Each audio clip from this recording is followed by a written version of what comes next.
Selamat kembali ke NBA Plus di hari Kamis, hari Jumat, bulan Maret, edisi yang kita nggak pernah hitung sih. Dan hari ini kita ada tamu, presenter kita hari ini ada Mas Lemi. Mungkin teman-teman sudah tahu banyak karya-karya Mas Lemi dengan kalau ngikutin di Instagramnya itu namanya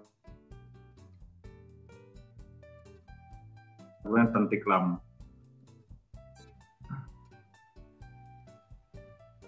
Jadi kalau aku sebenarnya senang ngikutin karya-karya Mas Lemi ini karena enak untuk dilihat gitu. Jadi foto-foto di Instagram itu tiap sudut bangunan tuh enak untuk di capture kemudian untuk dinikmati. Mungkin ada pendapat yang bilang ya ini kan karyanya cuman di foto di sudut pandang tertentu sehingga enak dilihat gitu. Tapi siapa yang ngomong ya? Pak Abang, Pak Pur atau Pak Ali? Aku lupa. Dia bilang karya yang bagus itu adalah karya yang di semua sudut itu bagus gitu. Jadi kalau mau dapat tampilan yang bagus dimanapun ya emang karya itu harus bagus gitu. Jadi tentang proyek-proyek mereka dan kalau ada teman-teman akan bisa diketik di kolom chat nanti akan kita bacakan secara satu persatu ya. Ya, Mas Lemi silakan Mas Lemi. Oke, selamat sore semuanya. Salam kenal dari saya. Kebetulan saya posisi di Bandung, nggak kemana-mana nih. Hari ini kebetulan di rumah terus. Ya, terima kasih nih atas undangannya yang disampaikan dari nongkrong bareng arsitek ya. Saya baru pertama kali juga setelah berapa lama nih? Mungkin saya ketemu sama Starlin itu 3 tahun, 2 tahun lalu, 3 tahun mungkin ada. Baru sekarang ternyata. Oke, kita mau lanjut. Mulai saja. Mungkin ya. Bisa di-share mungkin. Oke, langsung aja ke halaman 2. Jadi secara prinsip untuk hari ini saya tuh inginnya memberikan materinya itu lebih ke metode berpikir saya gitu ya. Karena yang saya lihat tuh beberapa pola pikir yang menurut saya perlu di-share karena realita yang ada di masyarakat itu berbeda kadang dengan apa yang kita pelajari, apa yang kita lihat, apa yang kita impikan. Gitu. Jadi secara overall itu tuh saya membuat satu halaman ini yang sebetulnya bisa dilihat ya. Ini adalah ada program, ada budget, ada existing gitu ya. Yang mana sebetulnya biasanya di perkuliahan ataupun ini budget itu hampir nggak dibahas sama sekali gitu. Yang ada hanya existing program gitu. Tapi realita di masyarakat itu program sama existing itu merupakan salah satu bagian dari yang utama. Tapi yang utamanya itu adalah budgeting gitu ya. Jadi berapa kalian misalnya owner ini punya dananya berapa sih gitu untuk mewujudkan impiannya membuat satu rumah kecil misalnya. Mereka sudah punya di angan-angan dia program itu mereka udah punya banget gitu karena sekarang ada Instagram, ada media-media lain ya, jadi ada Pinterest, ada apa pengganti buku sebetulnya. Dalam 20 tahun, 15-20 tahun yang lalu tuh mereka dari buku, mereka sadur dari buku, ketemu itu bawa buku-buku impian gitu ya. Tapi sekarang mereka sudah bisa memberikan itu dalam sifatnya media lain. Nah, mereka tidak begitu tahu tentang existing. Jadi existing itu boleh saya bilang existing itu hal yang fundamental karena masalahnya ada di kondisi lapangan yang misalnya kalau developer itu tanahnya relatively flat dalam arti dari jalan itu paling naik 20 cm atau setengah meter atau 1 meter rata gitu ya. Nah, tapi kenyataannya belum tentu demikian gitu. Ada beberapa kasus di mana tanahnya itu lebih turun dari jalan atau lebih naik dari jalan atau di sisi sungai atau harus melewati subak, misalnya kalau di Bali gitu, perairan yang dikelola oleh Banjar misalnya gitu. Ada hal-hal lain yang sebetulnya kita perlu tahu terhadap masalah existing, di samping juga masalah iklim. Jadi kita juga mesti tahu gitu, iklim yang ada di Jawa itu mungkin belum tentu sama dengan iklim yang ada di Flores misalnya gitu. Atau yang berbeda iklim kayak di Padang sama Bukit Tinggi pun berbeda iklimnya. Menurut saya ya, ada beberapa pendekatan lain lah di sana. Karena Padang itu kan pesisir, sementara Bukit Tinggi itu levelnya cukup di perbukitan ya, dan ada ngarai di sana. Jadi menurut saya itu satu existing kondisi yang kita mesti pelajari dan kita mesti tahu sebagai seorang arsitek. Kayak misalnya di Palembang, mereka menggunakan fondasi itu dengan fondasi cerucuk misalnya gitu, karena tanah-tanahnya rawa dan lain-lain. Hal-hal begitu kita mesti paham juga, meskipun bukan bidang kita, tapi at least kita tahu gitu ya. Nah, yang terakhir selain program dan existing adalah budgeting. Nah, mereka ini sebetulnya kita harus tahu berapa sih dana yang disiapkan nih untuk sebuah rumah impiannya gitu. Karena itu akan mempengaruhi semua program dan existing kondisi tadi gitu. Nah, budget ini kan kita nggak bisa oh bapak kurang kalau segini atau kelebihan atau bagaimana ya. Kalau kelebihan sih oke ya, kalau kurang kan kita nggak bisa bilang oh kurang, nggak bisa nih, bapak mesti tambah. Nah, itu kan kita mesti tahu dari awal, karena dalam budget ini mungkin kita bisa memberikan solusi itu. Programnya boleh nggak dikurangi sedikit, atau misalnya rumahnya tumbuh kalau memang site existingnya ada dan memungkinkan gitu ya. Nah, ini metode-metode dasar ini sebetulnya yang menurut saya harus kita pelajari dan kita pahami, karena menurut saya ini hal-hal yang menurut saya ini fundamental ya, sangat mendasar gitu, sangat berdasar. Oke, nah selanjutnya dengan dalih 3 ini saya coba bisa di next di selanjutnya.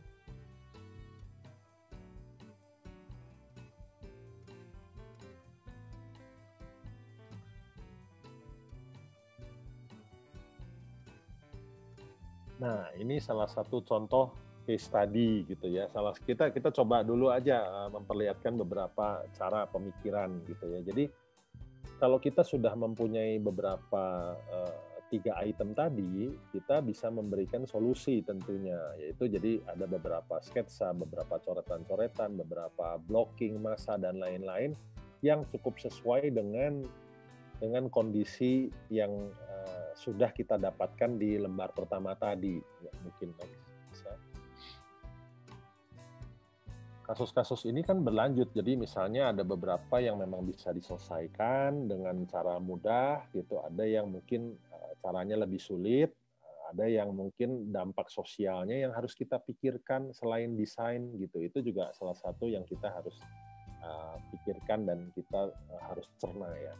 Jadi ini ada satu kasus di mana tanahnya itu lebih turun dari jalan, jadi luas lahannya besar, tapi sebetulnya kondisi tanahnya itu menurunnya sangat ekstrim dari jalan. Jadi saya bilang waktu itu, kalau dengan kontur begini mobil harus sampai ke area yang kita inginkan, rasanya nggak memungkinkan. Maksudnya effortnya besar gitu. Budgetnya meskipun ada, tapi menurut saya untuk sampai ke satu titik tersebut relatively orang akan merasa aduh ini too much nih gitu ya.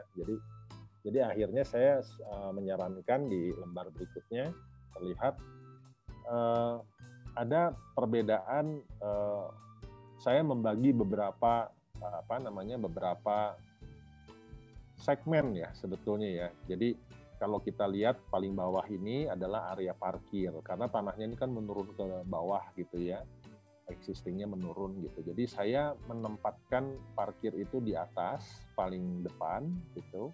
Kemudian ada servisnya gitu, karena saya merasa servis itu saya harus taruh di tempat yang reach ke mencapai ke daerah-daerah yang lebih private itu dengan mudah, tapi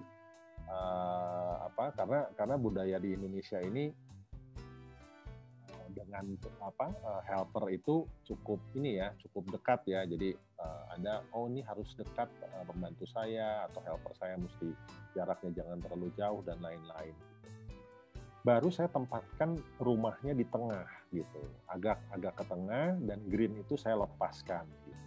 Di section kanan ini terlihat secara zona, di section kiri itu saya tempatkan secara bentuknya gitu ya. Jadi secara block plan-nya itu rumah itu yang merah itu adanya di area yang saya sangat rumah itu saya taruh di sini gitu. Mungkin saya coba jadi ini area rumahnya gitu, area servisnya di sini gitu, area parkingnya di sini. Nah sebetulnya karena menurun, jadi kita harus berjalan kaki turun. Gitu. Jadi saya waktu itu bilang, sekarang ini saya tidak siapkan lift atau apa, tapi barangkali di kemudian hari pemilik itu ingin ada lift atau apa, saya sudah siapkan areanya. Saya bilang pakai travelator aja gitu, jadi nggak usah pakai lift yang bagaimana, pakai travelator aja, nanti saya taruhnya kurang lebih di area ini. Jadi ya dari parkir bisa menurun ke bawah. Next, mungkin bisa dilihat secara section di sini saya siapkan juga, bisa terlihat potongan dimaksud itu lebih seperti apa.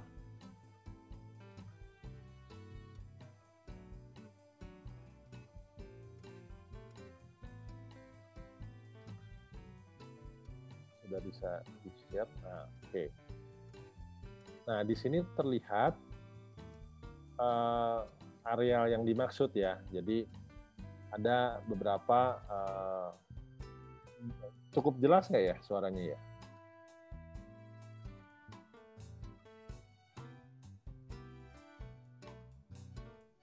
Saya jelas kok Mas. Agak kurang kencang Mas. Oh oke. Jadi terlihat di sini dalam section itu di mana ada beberapa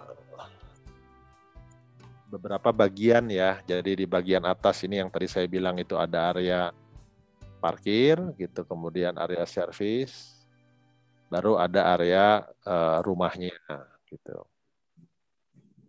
Oke. Mungkin secara potongan bisa terlihat seperti itu. Terlihat bahwa ada section juga ya di sana. Kenapa saya bikin turun? Karena memang kondisinya harus begitu gitu. Harus tanahnya menurun, kita harus bikin retaining wall, DPT dan lain-lain. Itu juga costing ya gitu. Tapi sebetulnya itu sudah kita perkirakan. Oke. Bisa next.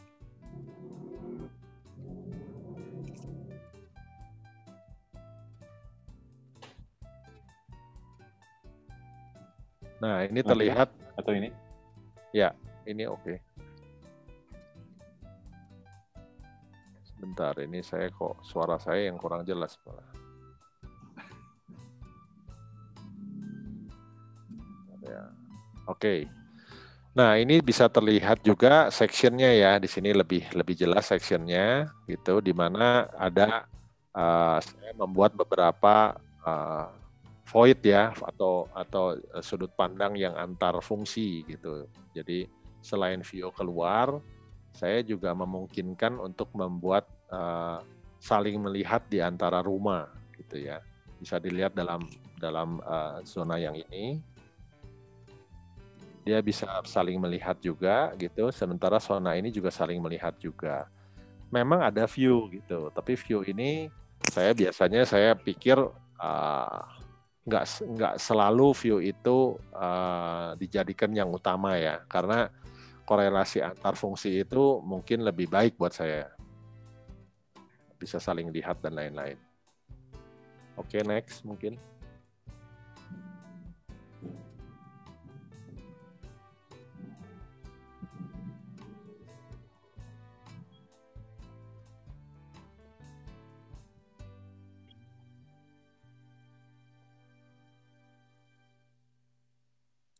Bisa next ya.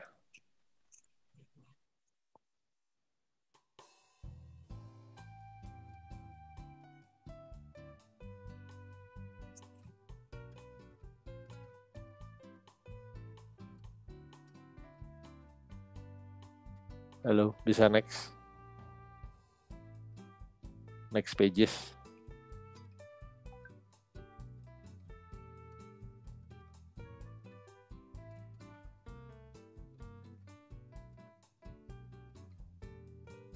Ya, ini salah satu view-nya gitu. Jadi salah satu entrance yang tengah itu seperti ini. Jadi sifatnya itu kita bridging gitu ya. Ini ada bridge-nya gitu. Kiri kanan itu lihat ke bawah gitu, masuk ke section pertama. Nanti dia turun ke bawah lagi gitu dengan tangga. Gitu. Ya next mungkin bisa.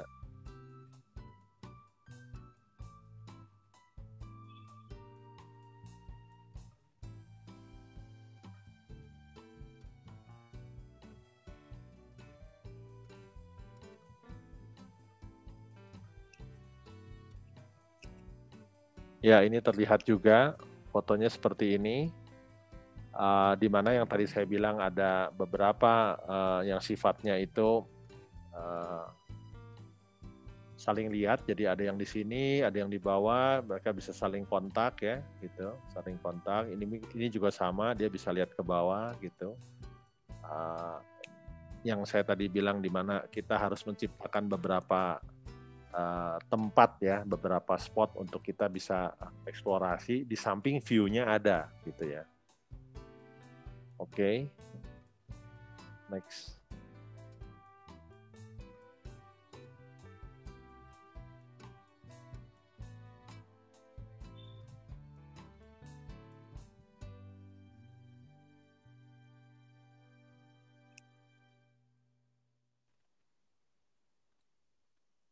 Bisa next lagi. Ya, ini salah satu entrance juga gitu. Jadi turun tangga seperti ini view-nya. Ada plus minus lah ya. Jadi misalnya kita harus turun tangga dan lain-lain. Tapi kita dapat suasana yang kita dekat dengan titik pohon. Nah, ini ada satu rumah sebetulnya di dalam jalan kecil. Jadi ini di dalam jalan kecil ini dia itu mempunyai sebidang tanah yang dimiliki setelah berapa tahun. Jadi kalau lihat yang kuning itu rumah existing yang dia tempati, sedangkan yang merah itu rumah yang tanah yang dibeli gitu. Jadi pemilik ini tuh dari kecil dia tinggal di daerah seperti ini yang hanya dilewati satu kendaraan kecil saja, nggak bisa berhenti gitu, hanya bisa langsung parkir masuk ke dalam rumah gitu ya. Jadi waktu klien ini mau membeli lahannya itu saya diundang gitu, dilihat ini bagaimana nih tanahnya kecil gini oke nggak gitu, apa baik nggak, bisa nggak. Saya bilang ya besar kecil tanah sebetulnya relatif bisa dibuat, bisa dibikin, bisa didesain gitu ya. Tapi yang membedakan adalah kepentingannya gitu. Ada beberapa yang harus dihilangkan atau share function atau apa. Nah, di sini terlihat bahwa akhirnya waktu itu saya putuskan karena rumah yang di dot kuning itu, di kotak yang kuning itu rumah yang tidak dia jual gitu, hanya dipakai buat sehari-hari, buat kegiatan lain, dan dia akan tinggal lebih banyak di tempat merah gitu. Jadi saya bilang kalau begitu boleh nggak parking lotnya itu nanti di tempat kuning, rumahnya di tempat merah gitu. Jadi karena berjaraknya itu hanya berjarak mungkin sekitar 20 meter lah. Jadi rumah yang kuning sama yang merah itu berjarak 20 meter. Dia setuju gitu untuk menempati rumah tersebut dengan konsep demikian gitu. Maka mungkin dilihat mungkin di ini yang kedua, mungkin next di halaman setelahnya. Nah, ini saya bagi seperti ini. Jadi karena lahan di 163 square meter gitu, saya bagi menjadi 2 lantai gitu dengan terpisahkan fungsi A yang di depan dan fungsi B gitu. Nah, fungsi A ini sebetulnya di lantai dasar itu hanya kegiatan yang sifatnya kitchen ataupun ada kamar pembantu dan lain-lain gitu. Ada laundry, ada bathroom kecil gitu di sana yang dipakai untuk guest juga. Jadi guest bisa pakai juga, kita bisa pakai share juga gitu untuk misalnya ada pembantu atau yang tinggal karena mereka menggunakan helper ini masih rencana, dalam arti waktu awalnya mereka berpikir kalau rumahnya kecil tidak perlu. Memang sampai sekarang dilihat juga tidak ada sih. Jadi mereka konsisten dengan apa yang mereka inginkan pada waktu itu. Nah, di belakang itu saya taruh sesuatu fungsi yang lebih private. Jadi living dining ya. Living dining itu saya taruh di belakang dengan area yang paling luas sebetulnya. Karena dia mempunyai courtyard juga gitu ya. Nah, courtyard ini sebagai pemisah gitu, sebagai pemisah bangunan belakang dan depan gitu. Nah, di atas itu fungsinya cukup padat gitu. Jadi cukup padat yang menurut saya nggak ada void lain gitu, nggak ada ini kecuali ya mezanin yang berupa taman tadi gitu. Jadi tangga itu saya putarkan ke belakang. Jadi sirkulasi itu terlihat kalau saya boleh kasih tanda, itu sirkulasi itu masuk dari sini ke belakang ke sini lagi. Jadi boleh dibilang sirkulasi vertikalnya itu memutari hampir setengah living room gitu. Karena ini request. Karena pemilik rumah ini mempunyai dia tidak mau langkah dia terlalu banyak karena ada masalah kaki yang kurang kuat dan lain-lain. Jadi dia memutarkan ke belakang itu untuk memperpanjang sirkulasi vertikalnya menjadi horizontal yang cukup panjang. Jadi ada separuh ramping, stepnya hanya 5, ramping lagi gitu. Jadi akhirnya kita putarkan ke belakang. Nah, landingnya itu ada di ruang studi gitu. Landingnya di ruang studi yang nanti akan share gitu. Dari sini masuk ke master bedroom, ini ada kamar nomor 2 gitu. Jadi studinya itu sebagai hub sih gitu antara dua fungsi di atas tadi. Jadi dia dengan mudah bisa langsung mendaratnya itu di area studi.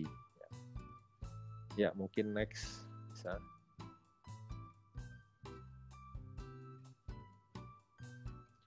Nah, ini terlihat di sini secara pembagian setelah kita kasih atap gitu. Jadi ada atap induk yang besar gitu dan atap belakang dan atap kecil di depan gitu. Sengaja saya kasih merah gitu. Ini adalah sebagai tanda bahwa ini secara space modulator saja, bahwa ini harusnya ada atap yang besar gitu, tapi saya karena fungsinya itu seperti ini, jadi saya coak-coak begitu supaya ada skylight dan lain-lain ya. Jadi saya ambil mereduksi bentuk ya gitu.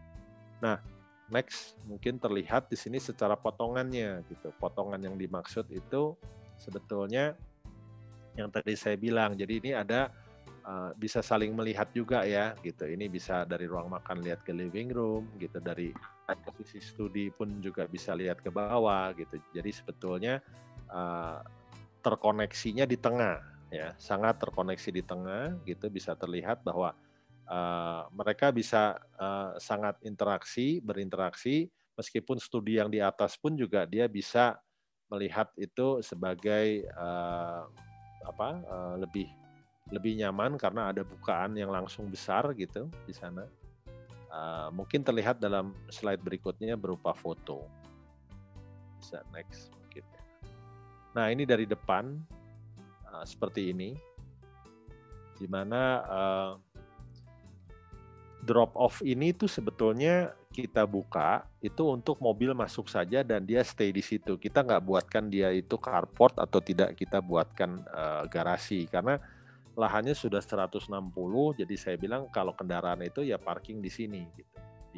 di dalam halaman tapi di luar gitu ya.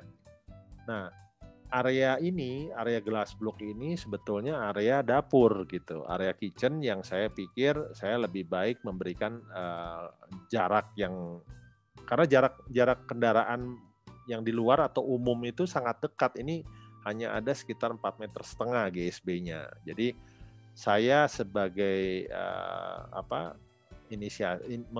memberikan solusi untuk privacy itu dengan membuat glass block di depan. Jadi terangnya dapat, privasinya ada gitu untuk kegiatan di dapur, tapi secara pencahayaan masih bisa. Nah, entrance itu hanya ada di sebelah kirinya, jadi entrance-nya itu hanya berupa sebagai pasar saja ya, sebagai jalan masuk saja. Nah, yang fungsinya itu langsung ke sebelah kanannya itu area dapur tadi, sebelah kirinya laundry dan ada kamar mandi kecil. Mungkin next. Ada beberapa foto. Nah, ini yang saya bilang ada courtyard kecil gitu, penghubung antara dua fungsi ini. Gitu. Oke, next.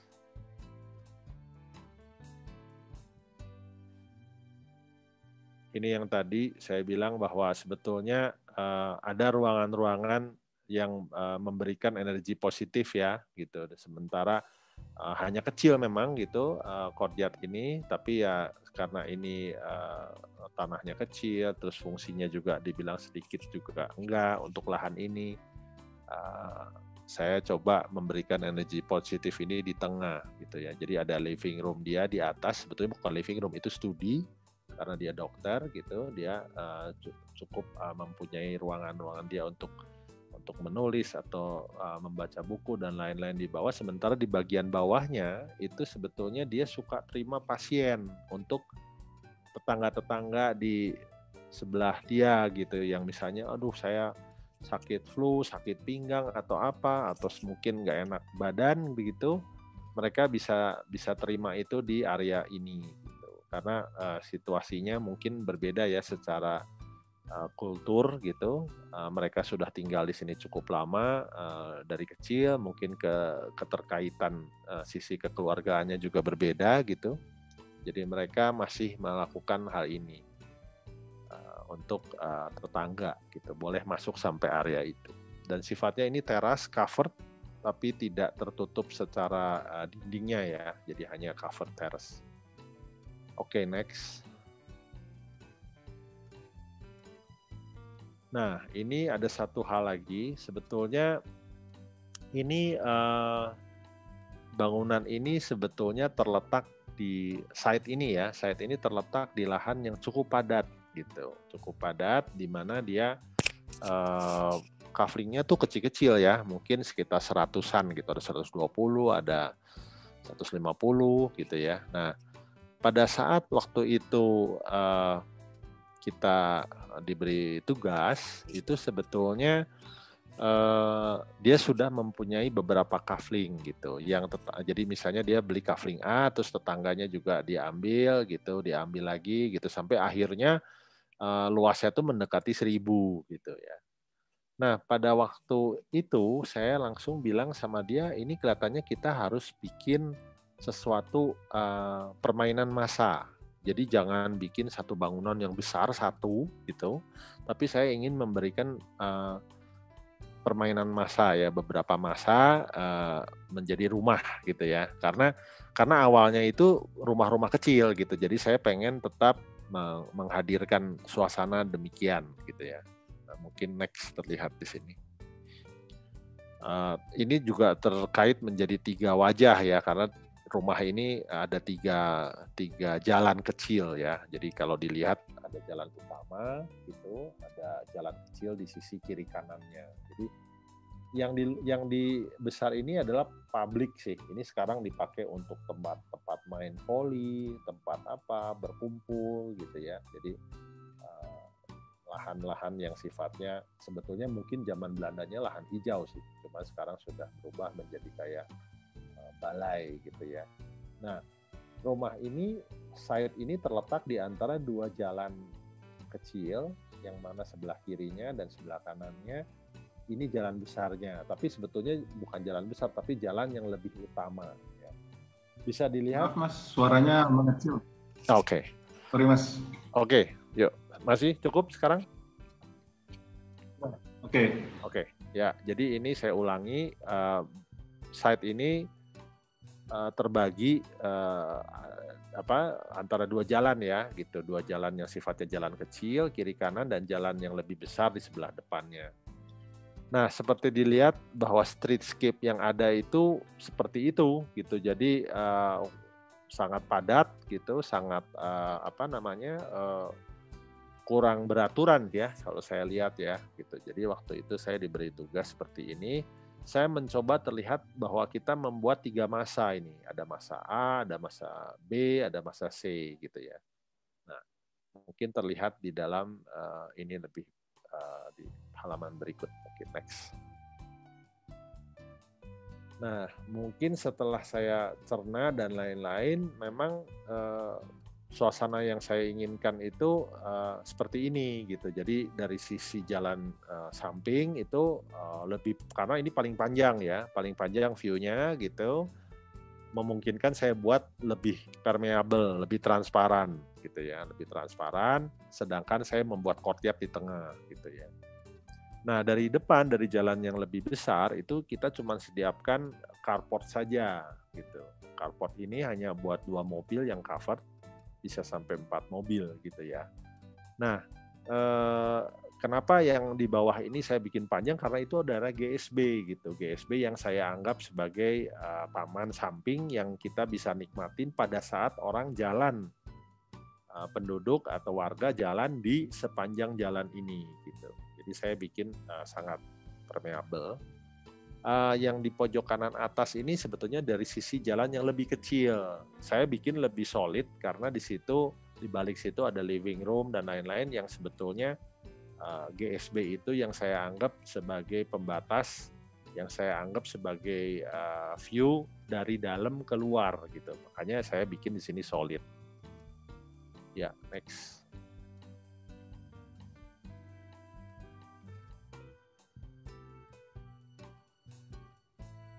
Nah, ini kalau kita sedikit bikin section gitu, terlihat di sini seperti ini. Jadi ada ruang-ruang bersama gitu di sini. Ada fungsi A, fungsi B. Ini buat ada ruangan laundry di atas gitu. Ada fungsi C juga. Ini carport yang tadi saya bilang bahwa area-area yang tersebut yang sebetulnya kita nggak bisa bikinkan garasi terlalu banyak gitu. Jadi 2 di cover, 2 di luar, which is okay.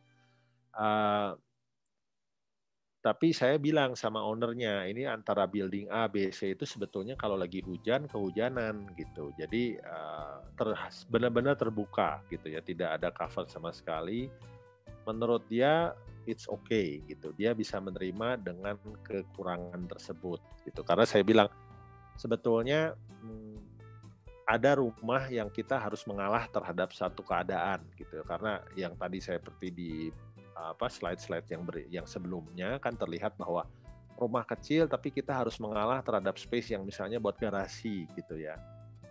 Di sini ada space yang sebetulnya tanahnya besar, tapi karena hunian sekitarnya padat, saya merasa harus ada satu courtyard yang cukup nyaman, hijau dan lain-lain yang cukup bisa dinikmati gitu. Jadi ada plus minusnya. Jadi tidak semua akan mempunyai nilai 100, tapi ada juga yang kita harus bikin nilai itu hanya 70 misalnya gitu, atau 60 bisa diterima gitu ya. Nggak harus semuanya 100. Oke, next mungkin.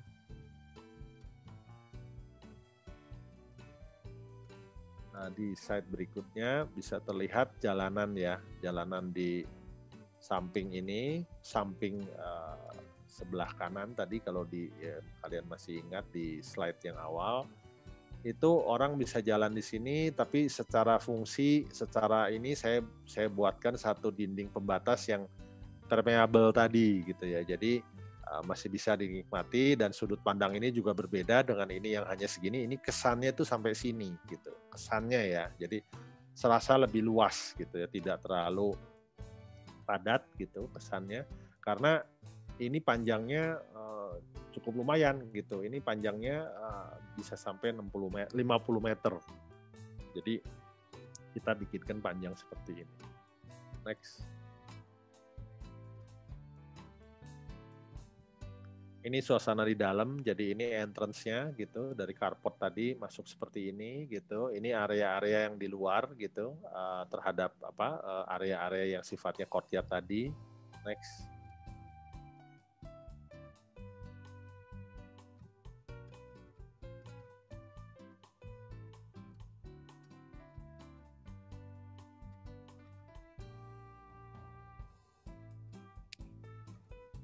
Nah, ini courtyard yang dimaksud ya. Jadi ini waktu itu terlihat, tadinya sudah rimbun sih, kemarin ada sedikit dipangkas kelihatannya.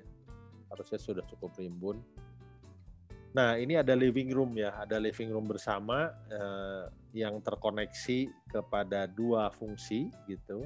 Tapi mereka fungsinya, koneksinya itu adalah lahan terbuka gitu. Jadi living dining mereka hanya 1 gitu, tapi yang lainnya itu adalah ruang tidur dan studi dan lain-lain. Di situ ada semua. Itu ruang servis itu ada di area yang sebelah kiri ini, yang 2 lantai yang ada laundry-nya dan lain-lain di sana. Next mungkin.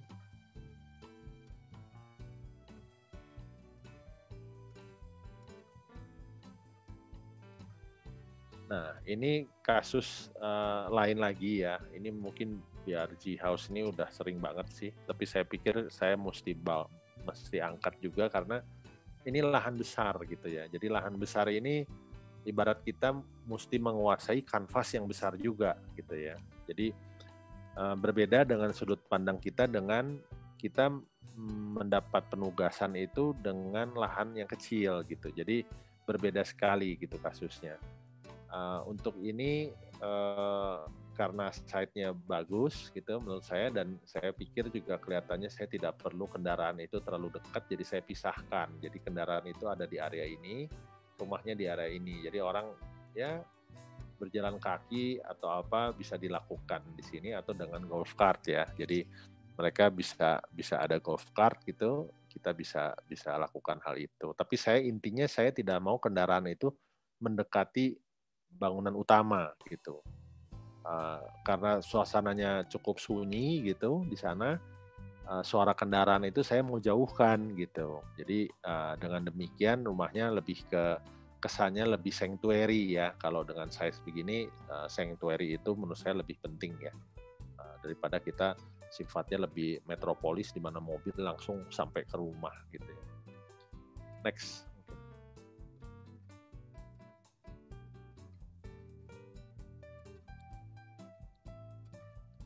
Nah, ini secara block plan ataupun aksonometri gitu terlihat bahwa ada 2 masa utama gitu. Satu adalah masa yang living dining dengan ada guest room gitu. Satu lagi private living gitu. Jadi kamar tidur, ada musola juga di sana. Ada bagian servis di bawah sedikit gitu ya. Nah, view-nya adalah ke arah hutan lindung sebetulnya. Jadi kita juga harus melihat arah matahari dan lain-lain, dan arah topografi ya. Jadi kenapa bangunan di sini yang kiri ini 2 lantai, tapi yang kanan ini 1 lantai, karena tanahnya memang turun gitu. Tanahnya menurun ke arah kiri gitu. Jadi saya di sini menggunakan ramping gitu ya. Jadi penghubung antara bangunan A dan B ini sifatnya ramping gitu ya. Tidak ada tangga di sini. Oke, next. Ini secara foto dari luar gitu. Jadi bangunan-bangunannya terletak di pinggiran perbatasan dengan hutan lindung. Kalau dilihat sebelah kiri itu adalah garis batas kita dengan hutan lindung. Ini bangunan 1 lantai dengan veranda. Ini diambil pagi. Jadi kenapa kita bikin veranda cukup besar di sini? Supaya kita tidak terlalu silau ya. Jadi karena baratnya ada di sebelah kanan gitu, di belakang gitu. Jadi saya ambil pagi supaya terang, tapi juga bukan terlalu silau. Ini masuk matahari itu dari jam 6 sudah masuk sampai segini ya. Jadi saya berharap pada saat kita bangun pagi, matahari masih masuk, tapi pada saat kita melakukan aktivitas yang lebih banyak, matahari sudah lebih tinggi gitu. kan kalau dilihat ini garis matahari ini masih cukup rendah ya, gitu. Jadi sudah lebih tinggi, sudah lebih nyaman untuk kegiatan di dalam rumah. Next.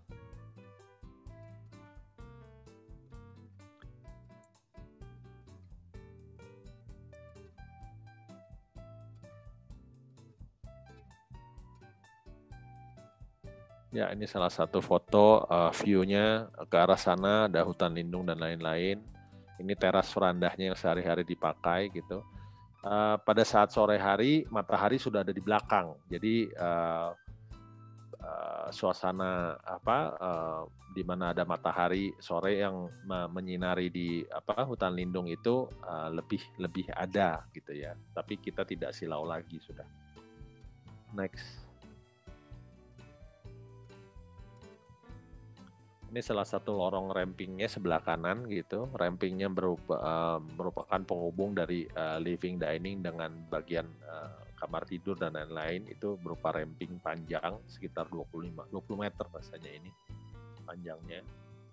Sebelah kiri ini adalah parking lot untuk golf cart-nya gitu. Jadi begitu dia sampai, golf cart-nya taruh di sini, dia jalan kaki masuk gitu ya. Jadi sifatnya kita nggak menyediakan garasi atau carport buat kendaraan penumpang ya. Jadi kita pakai golf cart aja sudah cukup. Oke, next.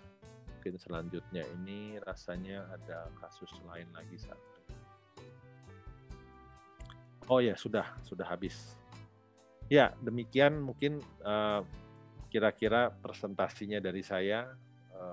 Mungkin saya tunggu tanggapannya dan mungkin ada pertanyaan. Mungkin, makasih ya. Oke, terima kasih Mas Lemi. Ya. Bercerita di sore ini ada 4 proyek tadi ya, ada 4 proyek yang dipresentasikan. Dan beberapa proyek ini sangat menarik karena bercerita tentang banyak hal. Ada tentang lahan kecil, lahan yang luas, terus ada lahan kontur, dan ada juga perbandingan dengan lahan yang datar, lahan di area padat dengan lahan di area hutan lindung, dekat hutan lindung. Kemudian ada juga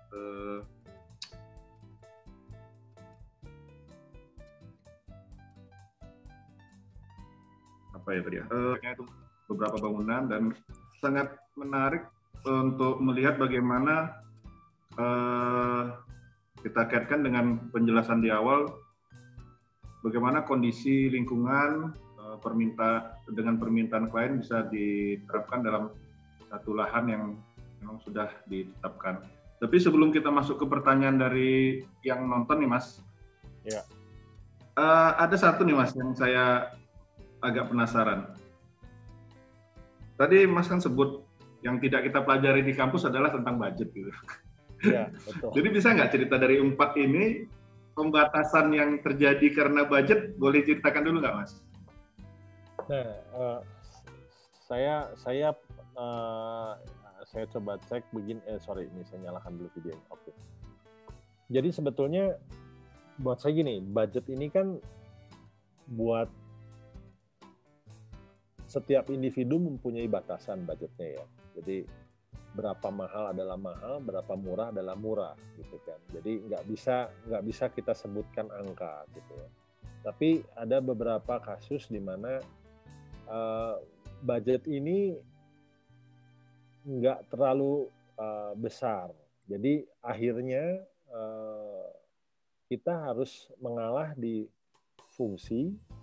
Bukan mengalah sih, kalau di fungsi itu kita mesti berdamai. Dalam arti dengan pihak pemilik juga kita harus bisa memberi penjelasan bahwa oke, kalau size-nya begini mungkin bisa di-share fungsinya, mungkin ada studi yang biasanya di kita nih paling umum ruang tidur tamu, yang paling umum ya. Ruang tidur tamu itu menurut saya paling banyak di kolom-kolom isian tuh harus ada gitu. Tapi dalam kasus-kasus tertentu jika budgetnya misalnya terlalu ngepas, kita sacrifice, kita korbankan gitu. Tapi kita gabungkan dengan studi misalnya.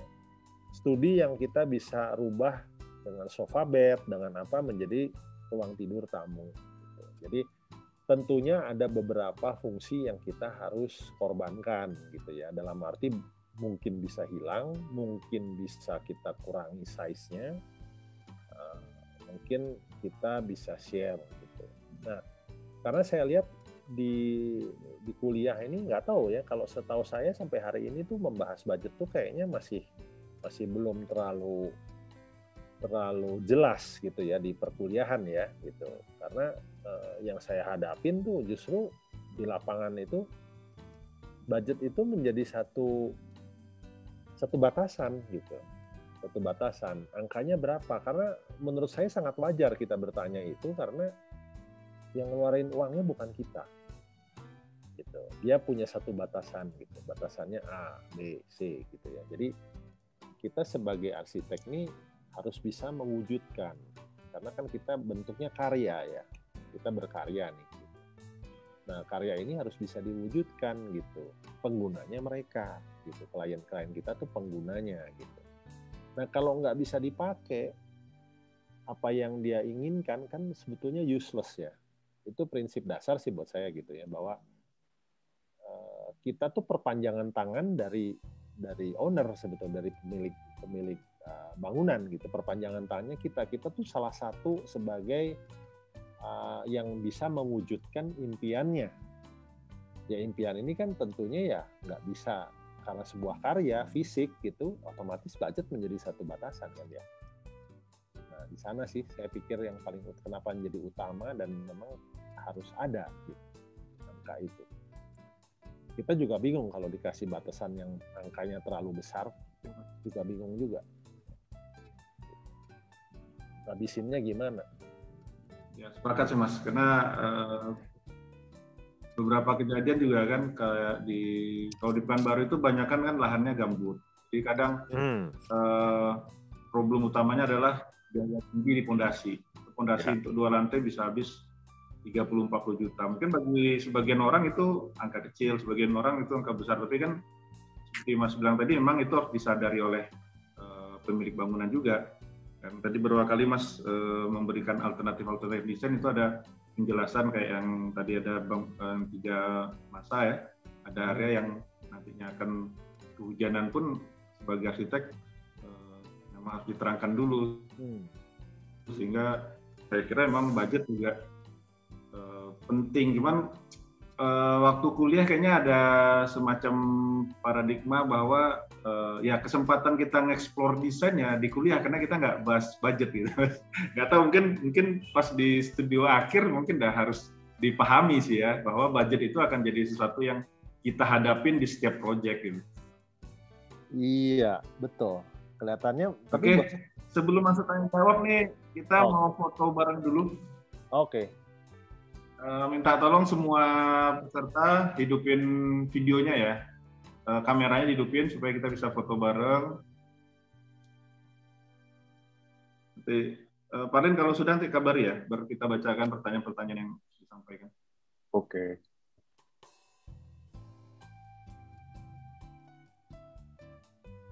Silakan videonya dinyalain.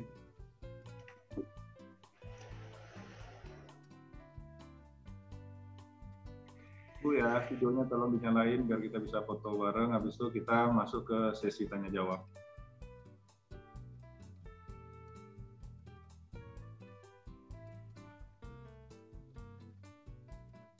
Sambil nunggu yang lain hidupin video, ini kita cerita sedikit tentang NBA. Jadi NBA ini dibilang komunitas ya komunitas, tapi sebenarnya lebih ke kegiatan ngumpul untuk kita presentasi, dan kita selalu buka kesempatan buat semua siapa saja teman-teman yang mau presentasi di NBA untuk kita persilakan untuk ngomongin admin kita di IG NBA.pku, atau kalau ada yang punya nomornya Mas Farlin atau Dandung ya silahkan saja, dan insya Allah tiap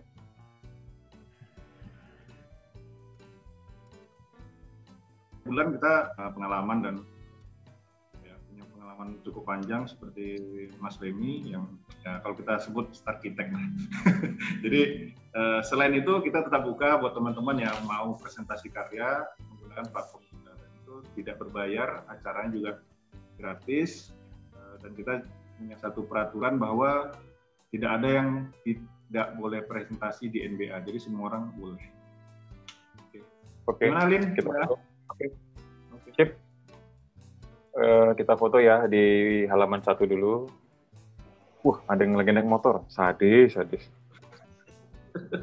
Mas Ima. Panji juga. Hati-hati ya, Mas. Oke. Lihat ke jalan aja, Mas. Jangan lihat ke kamera. Oke. 1, 2, 3. Oke. Halaman berikutnya juga 1, 2, 3. Oke. Terima kasih. Silakan kita lanjutkan lagi sesi tanya jawab. Kita masuk sesi tanya jawab ya, Mas Lemi. Ayo, silakan. Bacakan dulu. Dari Musni. Sore Pak, saya ingin bertanya mengenai aturan GSB yang bersebelahan dengan hutan lindung. Dan saya lihat untuk segi keamanannya dari hewan, boleh dijelaskan apabila ada. Terima kasih. Oke Mas, itu pertanyaan pertama. Pertanyaan pertama, sebetulnya ini kan bangunan ini kira-kira 10 tahun yang lalu ya. Belum sampai sih, mungkin 2000 ya hampir 10 tahun sih, 2011 sampai 2012 lah. Nah, pada waktu itu kita yang menentukan gitu. Jadi GSB terhadap hutan lindung itu kita yang lebih punya wewenang gitu, karena di sana itu kasus-kasusnya waktu itu di tempat kita ya, ini kebetulan di Bandung, rasanya GSB-nya itu dia tetapkan 3 meter, tapi kenyataannya ada yang 1-2 meter gitu. Jadi rasanya mereka tidak punya baku waktu itu. Nah, karena ini masuknya di wilayah kabupaten gitu. Mungkin kalau bersinggungan dengan wilayah Kotamadya mungkin ada gitu ya, tapi ini dengan kabupaten jadi mereka tidak mempunyai aturan baku gitu ya. Jadi waktu itu kita tetapkan rasanya kalau nggak salah 5 meter kita ambil setback. Nah, cuma kalau pertanyaan kedua mengenai terhadap hewan liar sih sebetulnya menurut saya itu bagian yang harus kita terima. Ibaratnya kita mau tinggal bersebelahan dengan suasana demikian, ada efek-efek lain yang berkaitan dengan itu, saya harus terima gitu. Karena misalnya ada monyet, ada ular dan lain-lain, itu bagian dari kehidupan menurut saya ya. Jadi kita harus terima. Kalau kita beda dengan pemikiran, misalnya saya mau ngambil suasananya, hawanya saja, udaranya saja, tuh saya kasih tembok tinggi sebagai pembatas gitu. Buat saya esensinya nggak ada gitu ya. Jadi ya esensinya kalau kita mau tinggal di daerah begitu, ya kita mesti paham betul terhadap lingkungan sekitar gitu ya. Kenyataannya sih memang ada, sampai ada ular lah kadang-kadang gitu ya, kadang-kadang ada monyet gitu yang ikut nongkrong di situ, melihat melihat sunset mungkin ya gitu ya. Tapi ya itu bagian dari proses ya, saya rasa ya, itu nggak bisa dipisahkan gitu. Jadi kalau kita belum siap dengan suasana gitu, biasanya mereka pun, klien pun tidak akan memilih lokasi seperti itu gitu. Jadi mereka pilih karena mereka sudah tahu dan mereka sudah paham betul akan konsekuensinya. Mungkin bisa terjawab mungkin dengan Pak Musni ya. Musni ya. Sesekali nginap di perumahan Chevron. Itu kan mereka lalu berinteraksi itu dengan hewan-hewan yang ada di hutan, entah monyet, entah babi. Ya. Jadi kalau mau tahu rasanya, malah kalau di Chevron nggak seperti klien Mas Lemi, mau nggak mau. Ya. Kalau ini kan memang mereka udah pilihan. Betul. Oke Mas, lanjut ke pertanyaan berikutnya. mengenai palet material dari Taruna. Palet material Bapak apakah masih seperti, apakah dalam jangka panjang palet material Bapak masih seperti sekarang atau sudah mulai ada arah mengulik material-material lain yang menarik? Silakan Mas. Mungkin kalau palet material mungkin kita harus berevolusi ya, dalam arti menyesuaikan kondisi site, menyesuaikan kondisi situasi yang memang ternyata tidak memungkinkan untuk membuat itu atau bagaimana, itu sebetulnya harus ada, tapi bukan berarti tiba-tiba kita ganti baju ya. Jadi kalau kita tiba-tiba ganti baju itu kita sorry to say, saya bilang kita nggak punya karakter.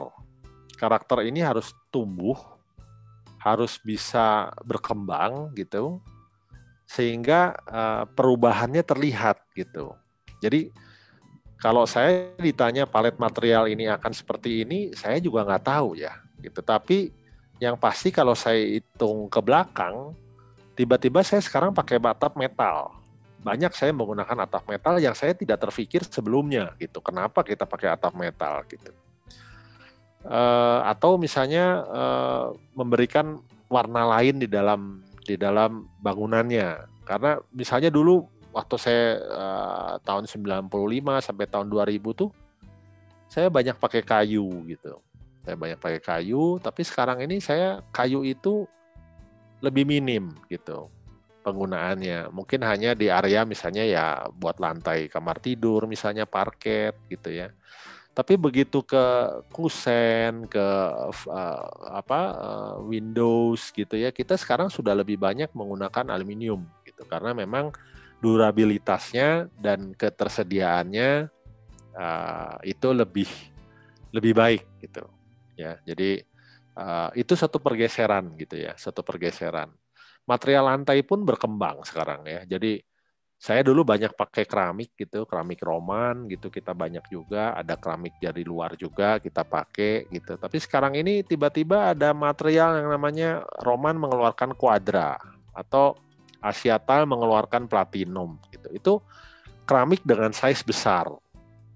Otomatis bergeser juga gitu ya. Jadi ketersediaan material juga kita menjadikan satu dasar di mana kemungkinan akan bergesernya palet tadi gitu ya. Jadi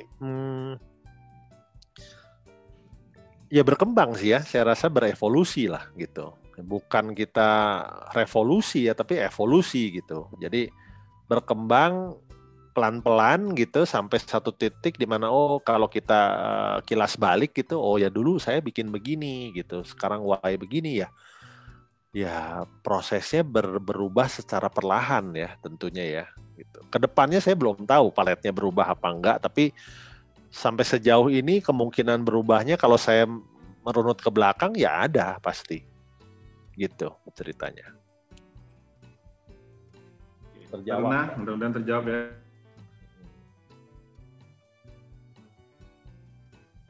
Jadi apa ya, ciri atau karakter dari arsitek atau segi arsitek yang jelas dengan berevolusi mengikuti perkembangan zaman harusnya bisa dirunut gitu Mas ya. Jadi tiba-tiba kok berubah. Iya. Kalau kita tiba-tiba berubah, kita terlalu banyak melihat buku atau melihat Instagram atau terlalu banyak melihat Pinterest. Itu musuh utama. Karena gini ya, dulu waktu saya kuliah, kita tuh kesulitan mendapatkan informasi bangunan gitu ya. Jadi kita mesti ke perpustakaan, mesti tunggu bukunya datang, kita mesti fotokopi dan lain-lain ya. Jadi waktu kita dapat buku tuh kita bisa mendalami gitu, karena ini yang ditunggu-tunggu gitu ya. Nah sekarang informasi semacam itu tuh hitungannya detik sekarang. Jadi menurut saya waktunya kita pakai penghapus gitu. Informasi ini mesti secukupnya aja gitu ya, secukupnya aja, not too much gitu. Karena begitu terlalu banyak, kita melihat lagi tidak sempat fokus, kita melihat lagi yang lebih tertarik. Terus terang aja kalau di Instagram, di Pinterest itu adalah sepenggal dari suatu yang besar gitu. Otomatis itu akan lebih baik karena kita melihatnya hanya sepenggal ya. Tapi begitu kita melihat yang lebih besar atau master plan-nya atau denahnya, itu menurut saya, kalau saya lebih tertarik karena di situ terlihat tingkah laku, pola tingkah laku pemakai terhadap desain gitu ya. Kalau dalam foto-foto yang bagus, yang cantik, fotogenik dan lain-lain, itu sebetulnya hanya aksesoris saya lihat. Hanya sequential aja gitu, hanya satu sequence saja di sana gitu ya. Tidak bisa kita melihat itu secara besar gitu. Dan mata kita kan lebih baik, lebih gampang melihat sesuatu yang visual kan, daripada sesuatu yang ini kan yang visual, begitu dikasih foto gini, oh iya oke, oh iya bagus gitu. Kita belum sempat berpikir dalam, kita udah ganti metode atau ganti channel gitu kan. Dari tadinya kita settingnya di RCTI misalnya, tiba-tiba wah ini ada channel bagus, ini ganti channelnya gitu. Padahal sebetulnya cerita yang di sana itu kalau kita pahami betul itu menarik gitu ya. Mungkin seperti itu tuh. Betul Mas, makanya tadi juga secara presentasi Mas Remy selalu cerita fasad itu bagian terakhir ya, semuanya program ruang, gimana analisa lahan. Betul, fasad itu yang nikmatin siapa sih? Kita cuma berdiri di depan rumah tuh nggak ada 2 menit sehari. Yang nikmatin tuh kan orang lain sebetulnya, fasad itu, ya kan? Jadi kita kan nggak berdiri di depan rumah kita menikmati fasad rumah kita itu setiap sore misalnya sambil minum teh ngeliatin rumah kita sendiri dari luar, kan nggak pernah gitu. Ya kita cuma lihat rumah kita tuh waktu kita berangkat kerja, atau pergi, waktu mau pulang itu kita lihat gitu. Tapi saya lebih suka 95% yang ada di dalam rumah itu yang dirasakan gitu, bukan di luar rumah gitu, ya. Jadi fasad buat saya sesuatu yang kurang mendapat porsi gitu. Asal nggak jelek-jelek banget deh, itu aja. Ya. Oke, kita lanjut ke pertanyaan berikutnya. Dari Mas Firman, gimana cara menjaga kualitas baik secara kualitas konstruksi maupun secara jadwal untuk delivery ke klien? Ya ini yang paling sulit menurut saya, karena gini, kita tidak mempunyai sertifikasi terhadap pekerja kita. Jadi beda dengan di luar ya, saya perhatikan ya. Jadi di kota kecil, kota besar, di desa gitu ya, itu mereka mempunyai sertifikasi terhadap pekerjanya. Dalam arti begini, mau bikin kayu aja gitu, mereka sudah punya sertifikasinya. Gimana caranya mengolah kayu ini, ukuran sekian, ketemu dengan ada standarnya ya, ada sertifikasi, ada standar pekerjaan dan lain-lain. Di kita ini tidak punya gitu. Jadi tukang ini mempunyai satu boleh dibilang satu keadaan mutlak ya, dalam arti gini. Buat saya ini udah bagus kok gitu. Buat saya gitu. Tapi buat kamu mungkin iya, buat saya mungkin belum gitu. Nah, kalau di luar sudah ada tuh sertifikasinya, kalau di kita belum ada gitu. Jadi kita harus mendidik nih, mengedukasi pekerja-pekerja kita supaya yang digambar kita itu dindingnya 15 cm itu jangan jadi 20 cm di lapangan gitu.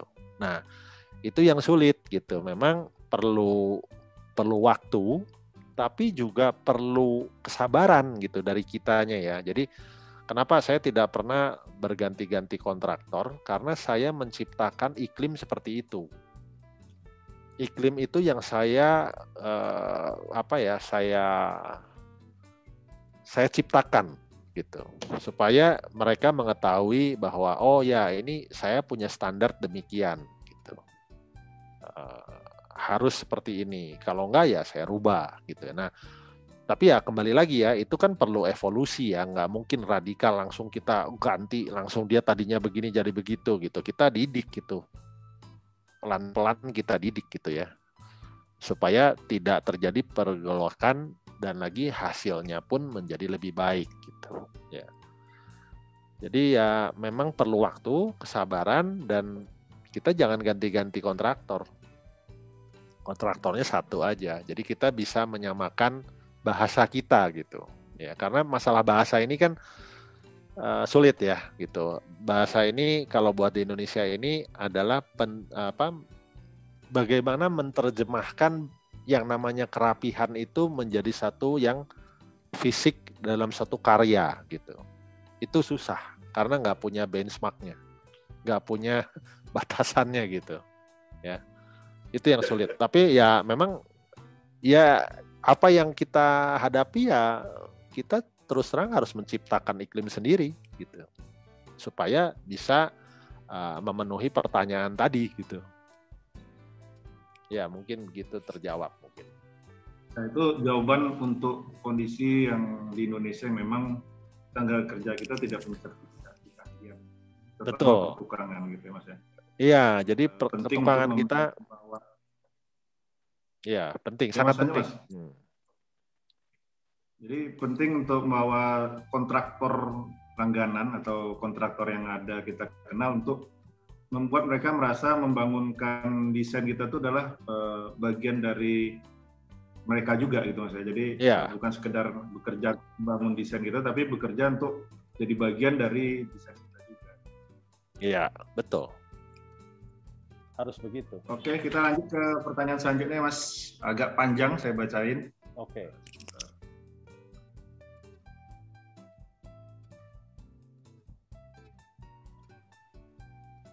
Grand Nobel Mahindra. Halo Pak Limi, saya pengagum karya-karya Bapak.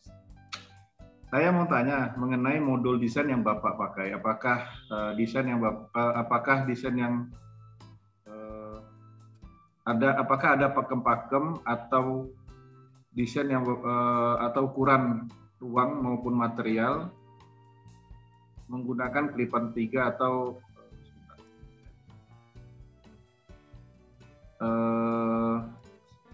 baik untuk tinggi lantai, atap, irisan, dan lain-lain. Bisa diceritakan nggak Pak masalah modul? Kemudian ada juga permintaan untuk memberi masukan kepada arsitek-arsitek muda bagaimana mengolah material, uang, dan juga budget.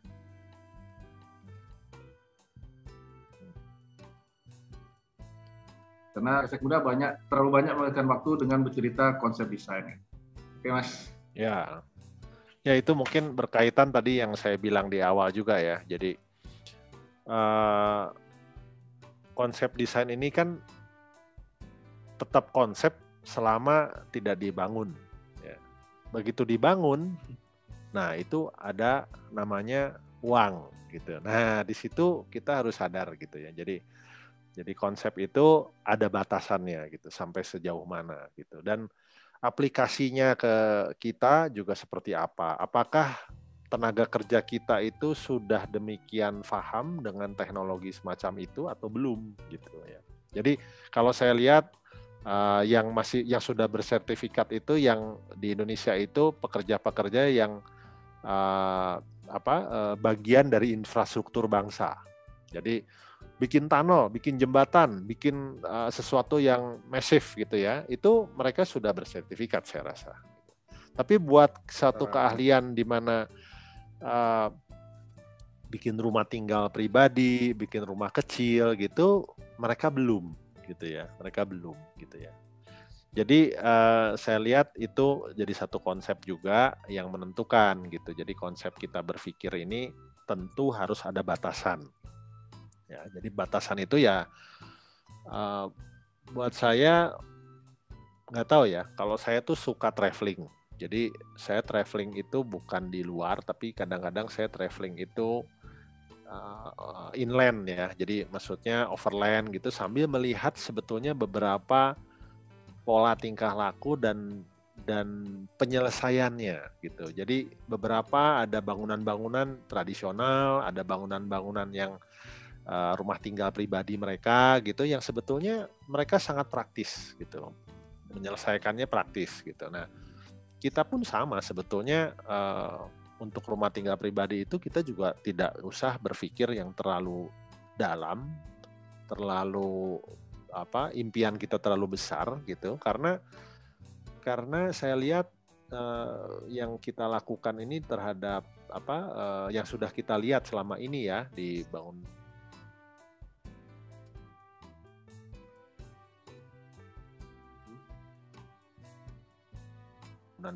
yang sifatnya cukup matang, hanya tinggal mungkin kita melihat penyederhanaannya saja gitu ya. Penyederhanaannya aja dalam arti mungkin bisa juga dibuat sesuatu yang lebih applicable terhadap dunia sekarang yang lebih modern gitu ya. Jadi aplikasinya saja mungkin yang harus kita cermati ya.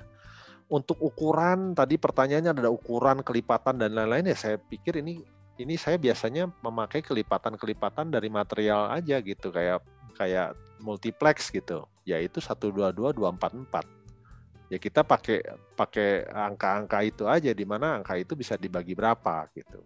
Ya, jadi dibagi 30 bisa, dibagi 15 bisa, dibagi 60 bisa gitu. Jadi dari itu aja gitu. Kalau tritisan berapa ya kita lihat gitu. Kalau metal kita bisa perpanjang, tapi kalau genteng masa kita mau bikin seperempat genteng? Nggak mungkin. Genteng harus utuh gitu kan. Nah, jadi sangat normatif aja gitu. Jadi sangat santai aja gitu. Jadi kita nggak harus memikirkan, ini genteng saya mau ukuran segini, gentengnya nanti dipotong atau ditambahnya secukupnya sampai mendekati itu nggak logis buat saya gitu. Ya. Jadi ada beberapa material yang bisa dipotong, ada beberapa material yang harus ikut modul gitu. Yang harus ikut modul ya kita harus pakai modul gitu. Ya. Jadi berkaitan dengan yang namanya material ya mungkin kita harus lihat gitu ke toko material ya gitu. Oh, gentengnya Karang Pilang yang kualitasnya lokal bagus, ini berapa sih modulnya gitu yang kita mau pakai gitu. Oh, oke, kalau kiri kanan kan kita bisa atur ya, tritisan ke samping kiri kanan bisa kita, tapi kalau ke depan kita kan nggak bisa bilang ke tukang ini gambarnya 120, dibikin 120 ya, oke, tapi kan gentengnya nanti adanya 105, terus yang 15-nya dipotong aja tambahin 15 kan nggak mungkin gitu. Jadi ada beberapa yang kita harus tahu bahwa material itu ada batasannya gitu ya. Ya mungkin seperti itu kali, modul terhadap modul ya sama gitu. Kalau saya coba simpulkan, sebenarnya kalau kita ngomong konsep desain ya, ketika kita ngomong konsep desain kita juga mesti ada penguasaan material, kita juga mesti yang Mas bilang tadi, polusi yang ada dan sudah pernah dilakukan oleh manusia juga gitu. Jadi konsep desain itu mungkin yang dimaksudkan sebagai mudah ini mungkin konsep desain yang belum sampai ketemu klien yang bicara budget mungkin Mas ya. Jadi akan lain lagi cara misalnya tadi antara pakai atap material baja aluminium dengan genteng, tentunya akan berbeda budget yang dibutuhkan sehingga bisa jadi konsepnya mesti ada perubahan. Iya, sebetulnya kalau material baja itu kenapa nggak genteng gitu ya? Saya lihat, saya kan ke Bukit Tinggi kan juga ada pekerjaan di sana gitu ya. Memang kalau dilihat kenapa kita pakai metal, itu kan metal sebetulnya lebih ringan ya. Jadi daripada genteng ya gitu. Ya dengan dampak gempa area yang suka sangat ini terhadap gempa, ya mungkin kita harus melihat kepala kita makin enteng makin bagus sebetulnya. Itu momen kan sebetulnya ya, gitu ya. Kalau kita bilang kepala, badan, kaki gitu ya, kepala kita makin enteng harusnya makin baik. Jadi saya rasa mungkin ketersediaan material genteng juga mungkin sulit di sana, atau ada tapi karena mungkin situasi geografinya yang demikian, malah mungkin dengan atap genteng itu jauh lebih atap metal itu jauh lebih baik gitu secara geografis ya gitu. Saya belum pernah pelajari terlalu dalam sih, tapi intinya logika aja. Oh iya, di daerah Sumatera Barat itu saya lihat banyak sekali pakai seng ya, pakai Singalum ya gitu. Ya mungkin karena di sana lebih enteng, bangunan-bangunan mereka mungkin terhadap gempa lebih baik gitu harusnya daripada genteng beton misalnya gitu, atau dak beton atau apa ya gitu. Ya mungkin kaitannya ke sana sih gitu. Jadi ada beberapa hal yang sebetulnya kita lihat gitu. Jadi genteng keramik misalnya terhadap ini jauh lebih bagus nggak terhadap apa namanya iklim gitu. Genteng pasti yang keramik jauh lebih bagus insulasinya terhadap metal gitu ya. Tapi kan metal sekarang ada layer insulasinya dan lain-lain yang lebih aplikasinya lebih baik gitu, lebih applicable ke genteng ke metal ya. Gitu. Jadi ya ada ininya lah. Ada alasan dan ada prioritasnya, skalanya gitu, semua ada di sana gitu. Oke Mas. Ya. Jadi catatan terbesarnya dalam pemilihan material itu ada alasan-alasan reasonable-nya dan skala prioritas ya. Jadi bisa jadi pegangan juga bagi teman-teman yang mendengarkan sore ini. Oke, pertanyaan selanjutnya dari Mas Robi Gunawan. Mas Robi menanyakan bagaimana cara Bapak mempertahankan karakter desain Bapak, apalagi sekarang begitu banyak banjir data dari media sosial maupun arsitek-arsitek luar. Yang kedua, bagaimana cara mungkin tips and trick untuk mengkomunikasikan budget ke owner di awal kita bicara proyek?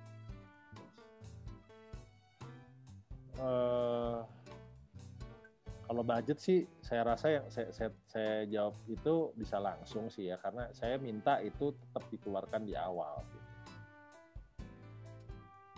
Harus gitu, itu harus ada. Gitu. Karena ibarat kita beli kendaraan. Kita beli kendaraan ini juga kan yang kita pilih ini kan basisnya kan budget. Mas suaranya. Maksudnya gini, budget itu harus dari awal ya, harus dari awal karena seperti kita ibaratnya kita mau beli kendaraan aja gitu. Beli kendaraan ini kan mesti tahu nih. Dulu ada smart car ya, smart car, ada A-Class, ada Karimun, itu mobil kecil semua tiga-tiganya. Tapi budgetnya beda-beda itu, ya itu budgetnya lain-lain itu gitu. Nah, kita waktu kita mau memilih kita udah tahu gitu, kita mau milih ini tuh range-nya ini gitu. Nah, sama juga dengan karya rumah gitu, rumah pun sama, kita mesti tahu gitu. Ini budget yang kita mau tuangkan berapa gitu. Sama seperti kita memilih kendaraan gitu ya. Nah, yang kedua tadi pertanyaannya apa ya? Sorry, tadi bernyangkut dengan mempertahankan karakter desain. Oh, mempertahankan karakter desain atau apa tadi ya? Oke. Mempertahankan karakter desain. Itu sebetulnya itu mileage yang menentukan ya, jam terbang ya kelihatannya ya. Kalau saya tanya sekarang kelihatannya sulit gitu. Tapi makin lama kita berkecimpung, makin tajam pisau kita gitu.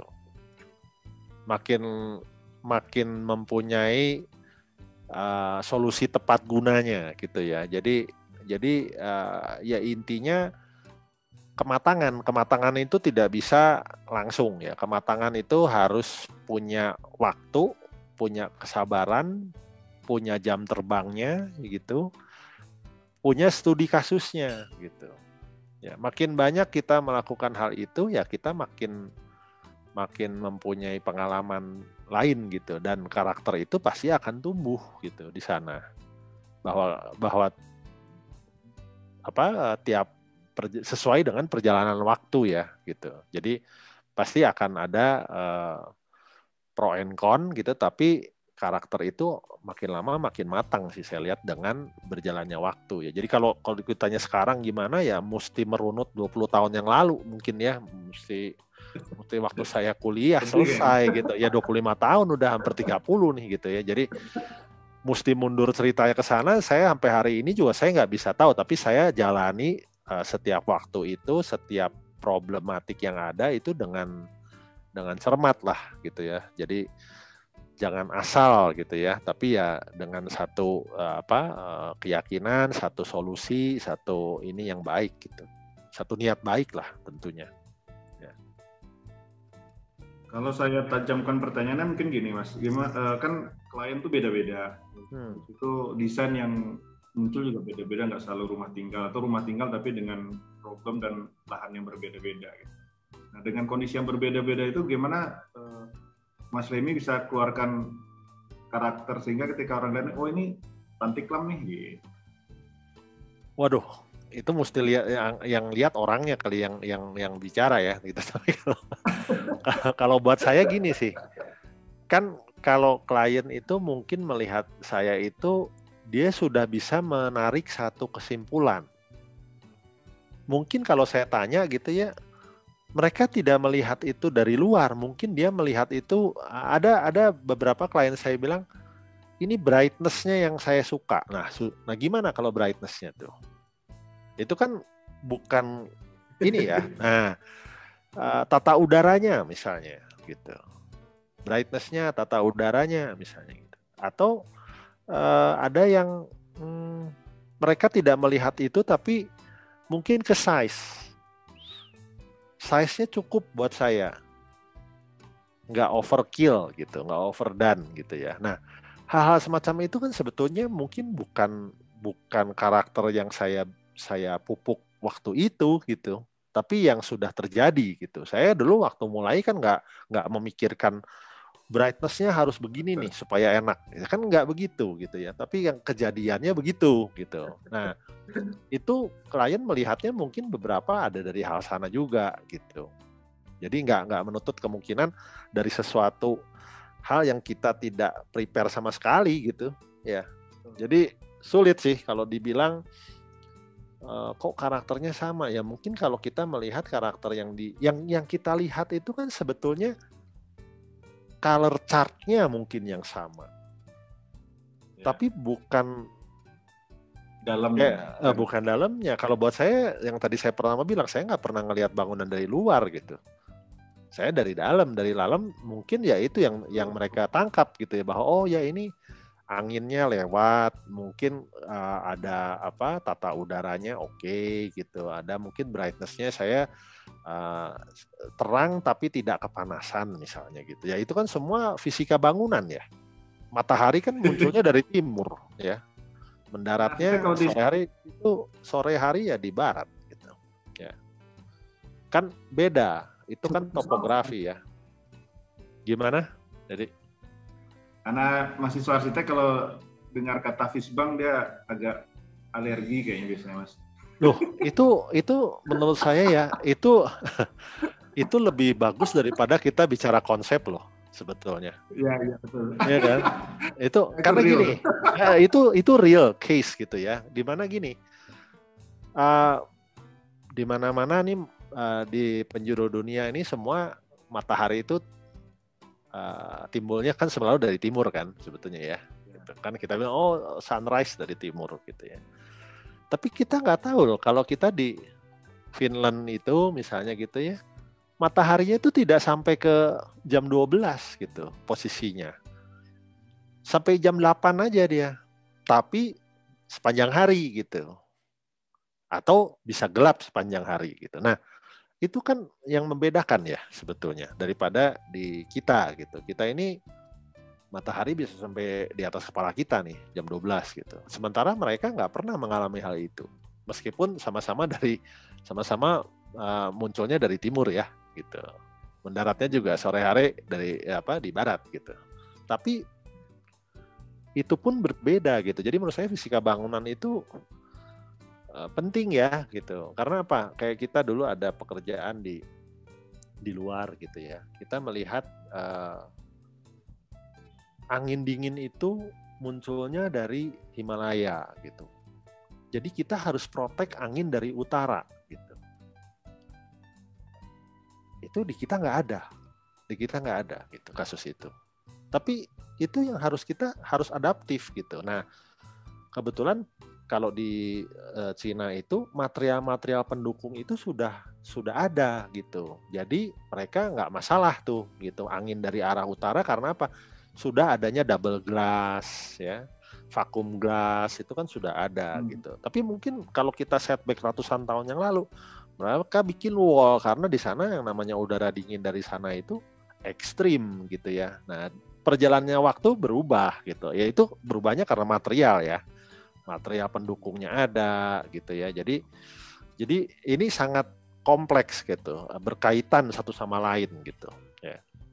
Jadi nggak bisa dibilang ini gitu, tapi ya fisika bangunan itu menurut saya salah satu penentu sih gitu. Fundamental lah, fundamental. Yang nggak suka fisbang mulai berpikir ulang dengan fisbang. Masalah budget tadi Mas. Ya. Tips and triknya itu maksudnya gini, ada beberapa daerah mungkin kena paradigma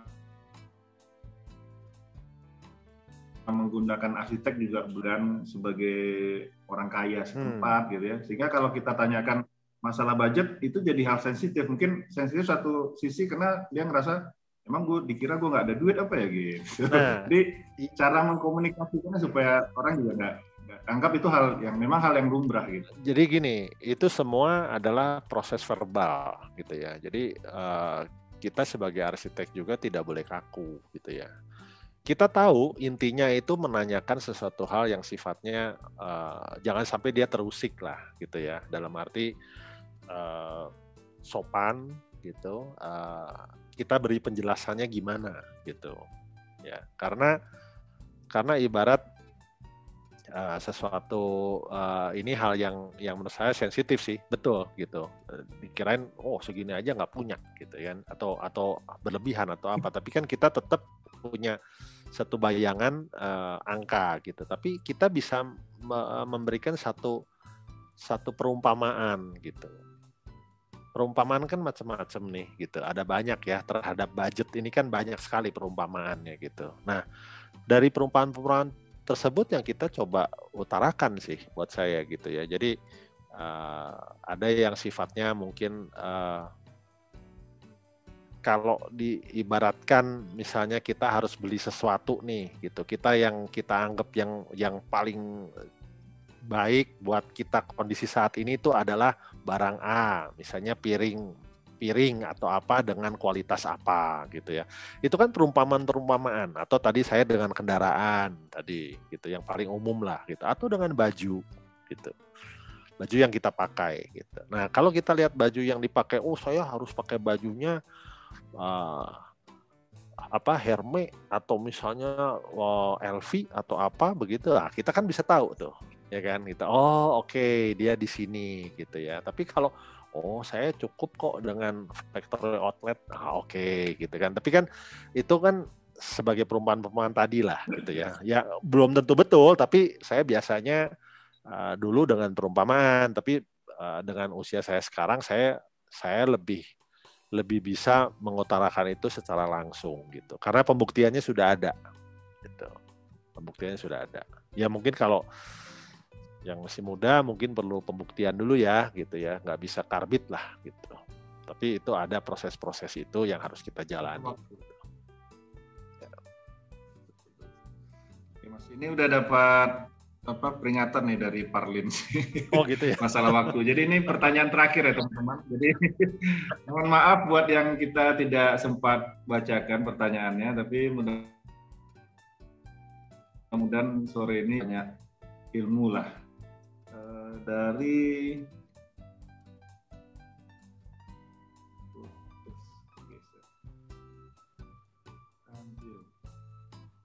ini dari Bro Tanzil. Halo Pak Tan, saya mau menanyakan bagaimana meyakinkan klien dengan hasil desain Bapak yang menurut saya down to earth, di mana banyak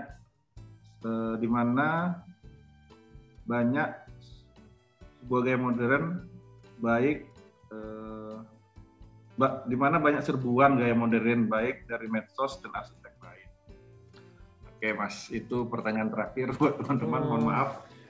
Ya.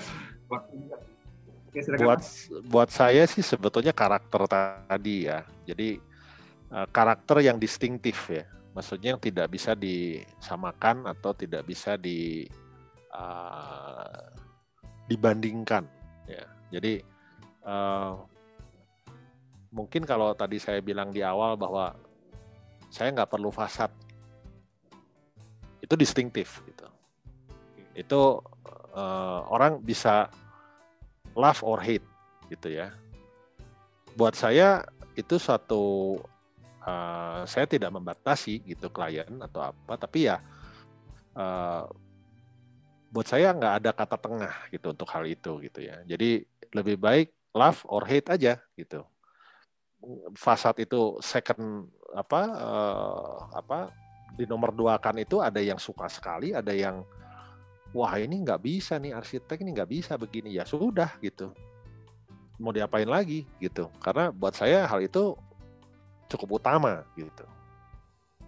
Cukup utama ya. Jadi serbuan medsos ataupun dari arsitek lain ya itu mungkin nggak menjadikan halangan sih buat saya ya gitu. Ya itu porsi arsitek pasti kan ada yang memang dia mau untuk mengolah fasad gitu ya. Ada yang tidak mau seperti saya gitu. Ada juga mungkin ada yang kalau ayah saya malah perlu garasi nggak, kalau dia merasa nggak perlu garasi gitu. Nah ini kan juga beda lagi gitu ya. Jadi ayah saya bilang garasi nggak perlu katanya. Mobil sih asuransi aja gitu. Di luar aja gitu. Ya kan? Itu karakter lain lagi ya gitu. Jadi buat saya distinktif aja sih gitu. Both itu karakter atau karakter desain atau karakter dari si arsiteknya juga harus punya satu keteguhan ini ya, bahwa saya begini gitu. Itu nanti yang membedakan sih sebetulnya. Kalau ditanya sekarang serbuannya gimana, ya saya nggak pernah melihat itu sih gitu. Saya anggap aja sehari-hari aja lah gitu. Saya nggak aim too much soal itu. Jadi saya nggak ambil pusing lah. Ada nggak Mas, jadi ketemu klien nih, datang, Mas Lemi saya pengennya kayak gini nih, liatin di Instagram atau di Pinterest. Ada. Banyak. Saya ada, langsung saya bilang saya kenal arsiteknya, saya kasih nomor teleponnya. Ya itu lebih fair lah buat saya. Lebih fair dong buat saya. Ya. Maksudnya kalau memang dia begitu, saya kasih, waktu itu ada saya kasih beberapa, dia kasih tunjuk ini gitu loh. Ini saya bilang 2 dari 3 karya yang diberitahu ini saya kenal gitu. Saya ada nomor teleponnya gitu. Ya langsung saya kasih gitu. Ya daripada saya harus merubah habit saya yang sudah 50 tahun ini gitu menjadi sesuatu orang lain gitu ya.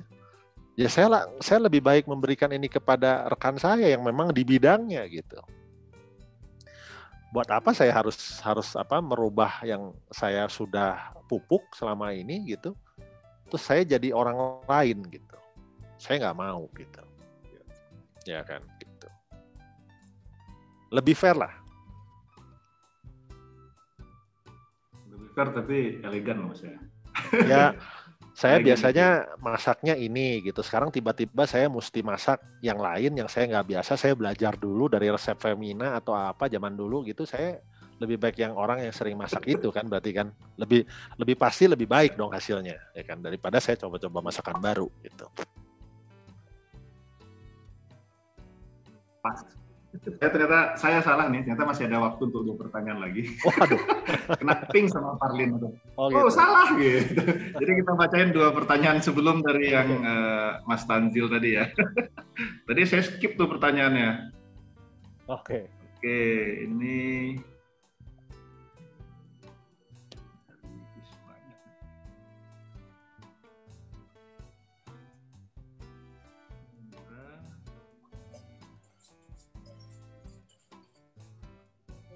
ini dari Firman. Ketika ketemu dengan klien baru yang akan membuat satu bangunan, apa yang harus disiapkan Pak Lemi untuk membuat klien terkesan supaya langsung kontrak? Ini to the point. Gimana jalan cepat supaya langsung sign kontrak? Waduh, kalau dasarnya itu rasanya saya nggak ada hari ini loh. Saya terus terang nggak pernah aim ke sana gitu. Karena gini ya, masyarakat kita itu sangat sosial budayanya berbeda-beda ya. Jadi kultur itu beragam sekali gitu ya. Tapi sebetulnya kalau saya saya tidak begitu caranya gitu. Karena saya lebih pikir mungkin harus saya yakinkan dulu bahwa saya ini dokter yang tepat atau tukang masak yang tepat gitu loh. Jangan-jangan bukan saya gitu. Bukan buru-buru kita harus menandatangani kontrak ya gitu. Tapi saya harus bisa meyakinkan dulu bahwa ini the right client untuk saya gitu. Itu lebih penting sih kalau saya sekarang ini ya gitu.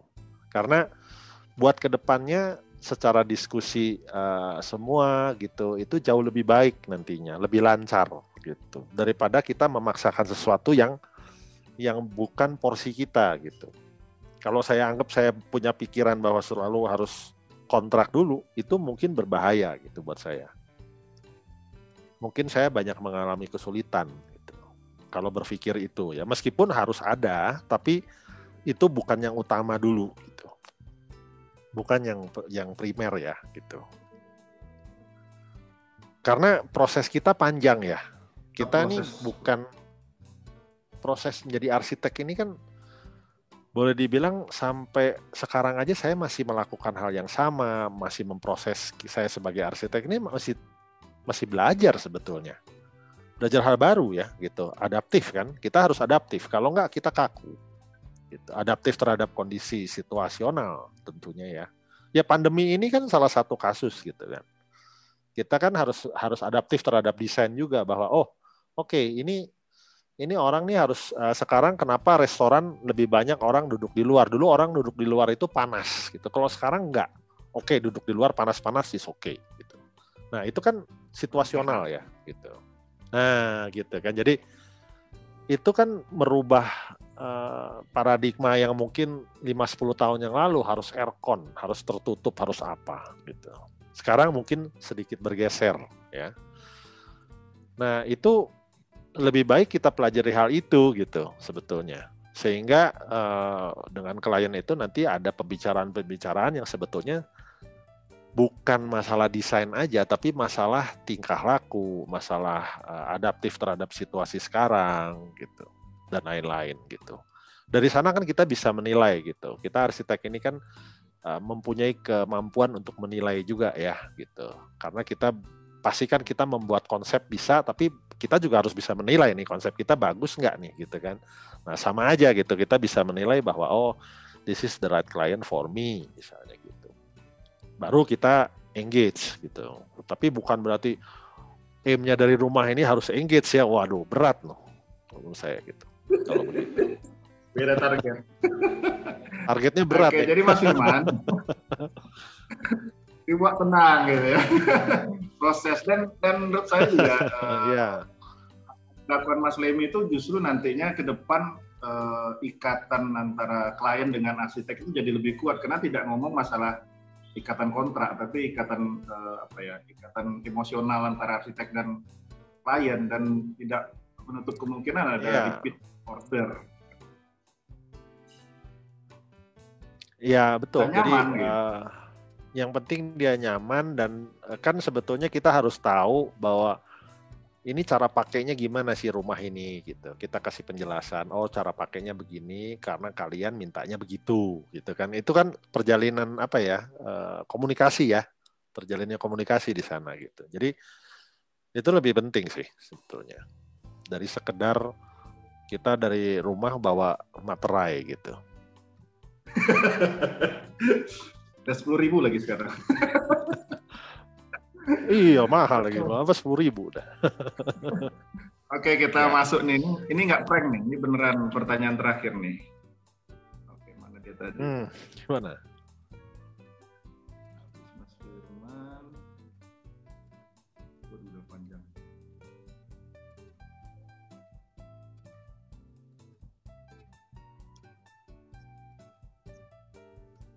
terjadi kesalahan desain dalam proyek-proyek Bapak dan bagaimana Bapak menyikapinya? Menarik nih pertanyaan. Sebetulnya gini, kesalahan desain itu sebetulnya saya bukan salah sih ya, tapi maksudnya gini, kita bicara lahan deh gitu. Lahan ini nyata-nyata saya secara topografi, geografis ini saya tidak bisa berkelit gitu ya. Jadi saya memberikan solusi yang kurang pas gitu untuk desain ini gitu.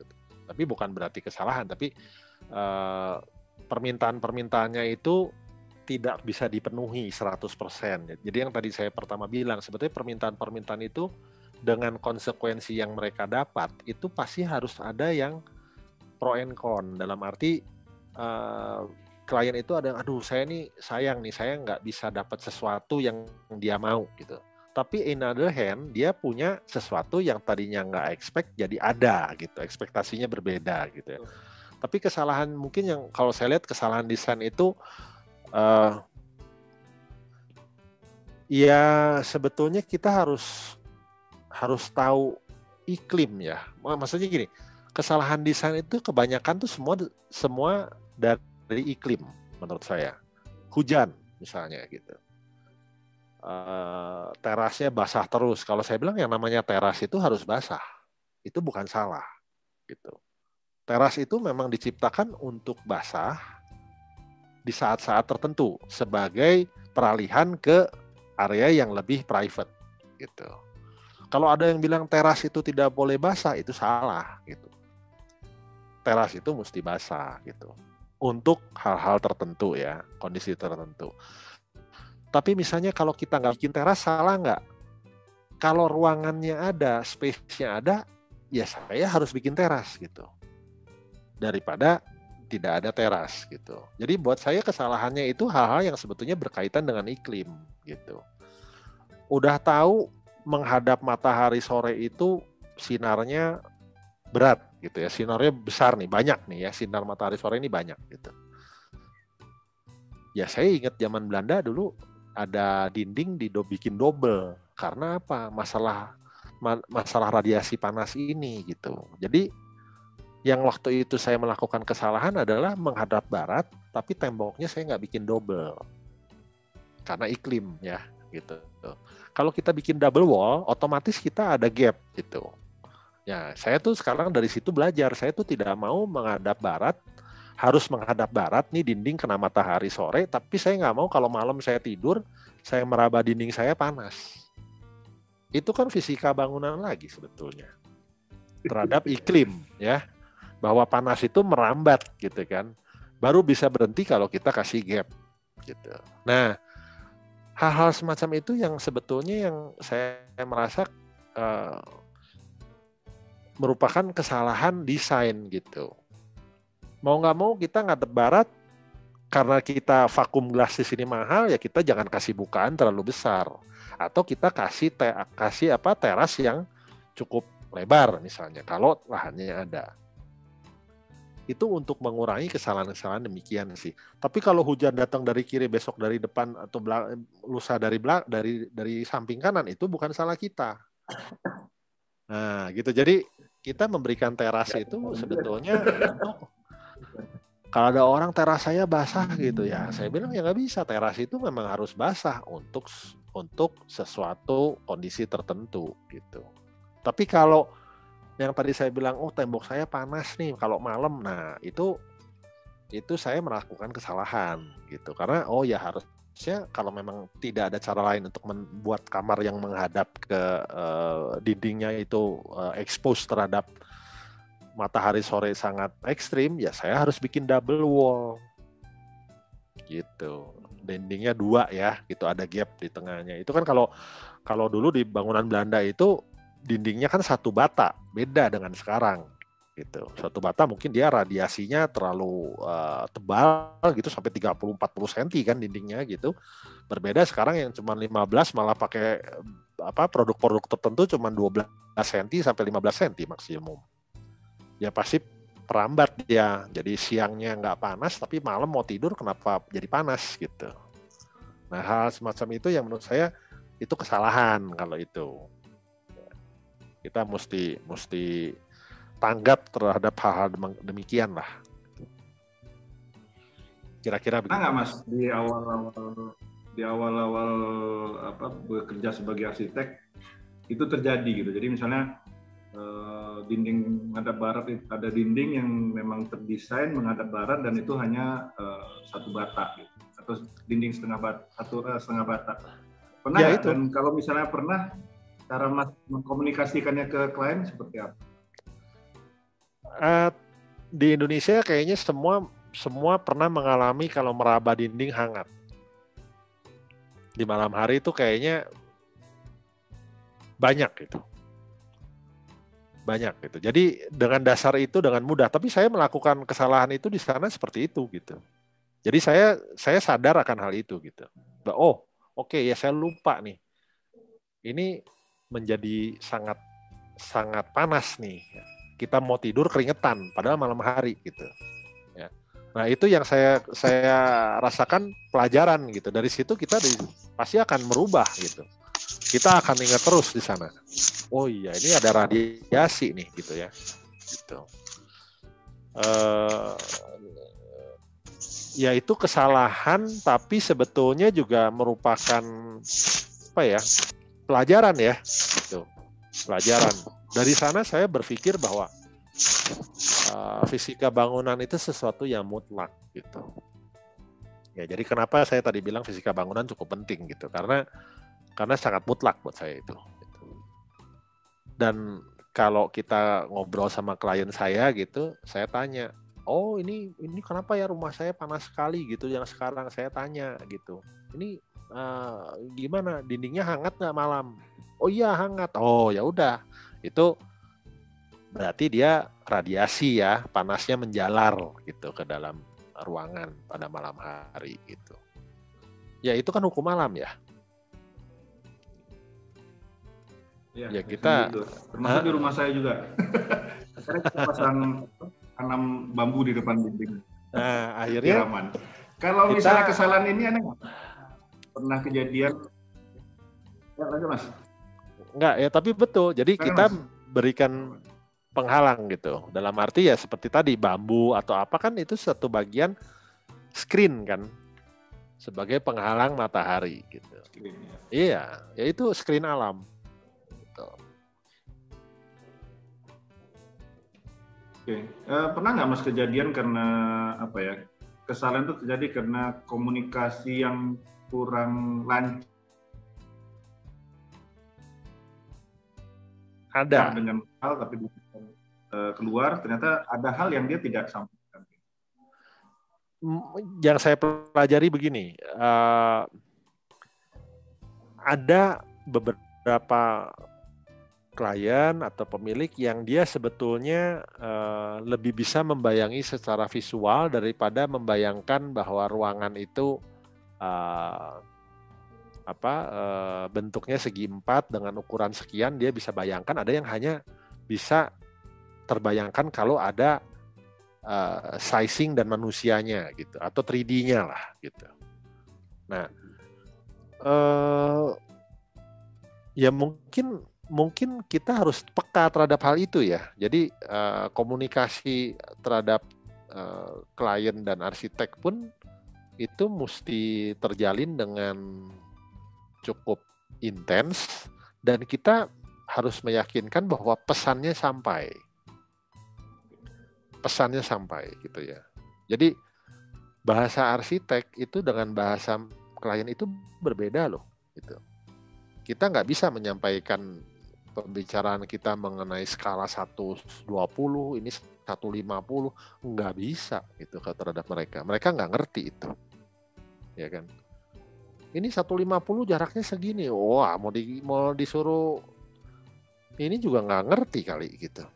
Tapi ya itu pesannya harus sampai gitu ya. Nah, cara menyampaikan pesan ini kan ada pelajarannya. Kalau dulu rasanya di ilmu sosial tuh ada komunikasi massa ya atau apa tuh. Jadi itu how to communicate gitu. Jadi kita mesti tahu gitu. Ya yang penting pesannya nyampe gitu. Kita order nasi goreng cabenya 1, cabenya 2 itu harus sampai ke tukang masaknya gitu. bahwa nanti yang datang tuh juga cabenya satu, sesuai gitu, atau telurnya setengah matang atau telur dadar. Ini kan namanya telur ini kan macam-macam di Indonesia gitu, telur dadar, telur ceplok, telur setengah matang, telur mata sapi, itu semua ada definisinya gitu. Nah, kita menyampaikannya harus sama nih gitu. Nah, problemnya adalah istilah-istilah itu kan hanya localize ya. Mungkin di Sumatera Barat itu beda lagi tuh, ada telur apa lagi tuh kita nggak tahu gitu. Nah, di Jawa Tengah, Jawa Timur beda lagi gitu ya. Jadi ini yang mesti kita tahu gitu. Harus bisa mengkomunikasikannya dengan cara yang sederhana dan mudah dimengerti supaya tidak terjadi kesalahan komunikasi gitu. Itu nggak ada rumusnya sih. Itu harus kita peka terhadap hal itu ya. Kayaknya nggak ada dulu di arsitektur, nggak ada sekolahnya sih itu. Nggak ada. Iya, nggak ada tuh. SKS-nya nggak muncul. Tiba-tiba ketemu klien yang berita muntah itu bengong gitu. Iya kan? Proses juga sih Mas ya. Iya, proses. Di berbagai orang. Gitu. Itu pertanyaan terakhir tadi Mas. Ada yang mau disampaikan dari Mas ini untuk menutup acara NBA Plus hari ini Mas? Ya mungkin kalau buat saya banyak ya mungkin ada beberapa kasus ya, jadi banyak melihat dan juga harus banyak berpikir ya, dalam arti melihat itu sangat cepat ditangkap oleh indera kita gitu, gambar bagus, gambar jelek, gambar apa, karena kita juga di bidang yang sesuatu sangat konseptual, jadi kita bisa membayangkan langsung direct impact-nya gitu. Tapi kita juga harus berpikir gitu. Berpikir di mana bijaksana atau tidak bijaksana gitu. Itu yang menurut saya melihat itu harus didampingi itu. Baru nanti akan mengeluarkan satu konsep yang matang gitu. Ya, jadi melihat itu bebas, tapi harus ada pasal nomor 2, bijaksana atau tidak bijaksana. Ya, di mana kita di situ harus berlatih untuk berpikir. Ya. Berpikir ini bisa sangat skin deep gitu, bisa juga cukup dalam gitu ya. Tapi at least kita punya pasal nomor 2 gitu. Bijaksana atau tidak bijaksana gitu. Itu aja sih buat saya. Karena buat saya zaman sekarang melihat itu lebih mudah, sangat mudah. Hitungan detik kita bisa melihat sesuatu yang fantastis. Ya. Bahkan di belahan dunia lain. Iya, di belahan dunia lain. Iya, itulah ya. Mungkin dari saya seperti itu. Itu mungkin berlaku untuk yang lain. Iya. Terima kasih Mas Lemi, terima kasih teman-teman semua. Itu tadi terakhir dari Mas Lemi. Sebagai arsitek kita harus bukan sekedar melihat, tapi juga berpikir dan berpikirlah secara bijaksana sehingga itu juga akan berkembang untuk kita sebagai arsitek. Oke, saya kembalikan kepada Mas Parlindungan Raffilin. Aduh, ya langsung tutup aja deh sebenarnya. Tutup aja. Oh ya udah nggak apa-apa. Oke. Ternyata udah. Terima kasih ya buat teman-teman yang udah hadir plus hari ini, dan minggu depan masih ada tiap minggu kita akan adakan acara ini karena dengan fasilitas Zoom ini kita bisa bikin event yang lebih murah daripada sebelum pandemi sebenarnya. Oke, terima kasih teman-teman. Saya tutup acara ini. Assalamualaikum warahmatullahi wabarakatuh. Thank you Mas Lemi. Sama-sama. Selamat malam semua.